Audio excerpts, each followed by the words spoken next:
Enforcement directorate ने सहारा India group और इसके संस्थापक सुब्रत राय के परिवार और अधिकारियों के खिलाफ बड़ा एक्शन लिया है।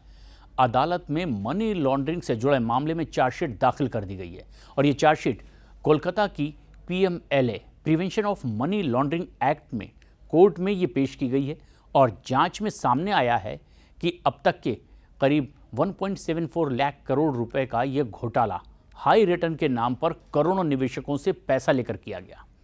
आरोपियों ने निवेशकों का यह पैसा वापस नहीं किया और इस चार्जशीट में सुब्रत राय की पत्नी सपना, बेटा सुशांत राय, जेपी वर्मा, अनिल अब्राहम समेत कुछ और अन्य आरोपी भी शामिल हैं। एनफोर्समेंट डायरेक्टरेट ने भगोड़े बेटे के खिलाफ में एनबीडब्ल्यू जारी करने की भी तैयारी शुरू कर दी है। ईडी की तरफ से यह भी कहा गया कि सहारा इंडिया ग्रुप और इसके संस्थापक सुब्रत राय लंबे समय तक देश की आम जनता के बीच सुरक्षित निवेश का चेहरा बने रहे।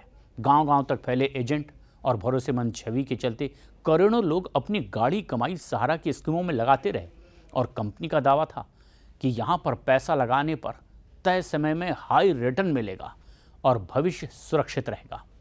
लेकिन वक्त के साथ साथ ये भरोसा सबसे बड़े वित्तीय घोटाले में बदल गया और ईडी की हालिया चार्जशीट ने इस घोटाले की परतों को फिर से खोल दिया है। कोलकाता की पीएमएलए कोर्ट में दाखिल इस चार्जशीट में सुब्रत राय की पत्नी सपना, उनका बेटा सुशांत राय, जेपी और अनिल अब्राहम समेत कई अधिकारियों को आरोपी बनाया गया है।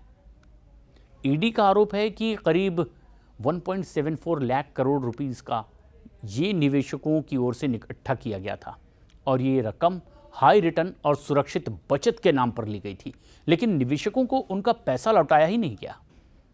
लेकिन सबसे चौंकाने वाली बात यह है कि सुब्रत राय का बेटा, जो इस पूरे नेटवर्क का हिस्सा था, वो इस वक्त भगोड़ा है, भारत में है ही नहीं पिछले कई वक्त से। और ईडी ने यह बताया कि पूछताछ में शामिल होने से लगातार बच भी रहा है और अब एजेंसी उसके खिलाफ कोर्ट से गिरफ्तारी वारंट एनबीडब्ल्यू जारी करने की प्रक्रिया में है। और ये स्थिति साफ दिखाती है कि सहारा केस सिर्फ बीते वक्त की कहानी नहीं, बल्कि अभी भी इसकी लड़ाई जारी है। दरअसल सहारा के ने एक छोटे कस्बे और गांव में एजेंट नेटवर्क खड़ा कर लिया था और ये एजेंट्स लोगों को यकीन दिलाते थे कि सहारा की स्कीमें सरकारी मान्यता प्राप्त है और यहाँ पैसा लगाना सबसे सुरक्षित है। जिन गरीब और मध्यम वर्गीय लोगों के पास बैंकिंग सिस्टम तक पहुँच नहीं थी, वो इनके जाल में आसानी से फंसते चले गए। कोई अपनी बेटी की शादी के लिए, कोई घर बनाने के लिए, कोई बुढ़ापे की सुरक्षा के लिए सहारा में निवेश करता चला गया।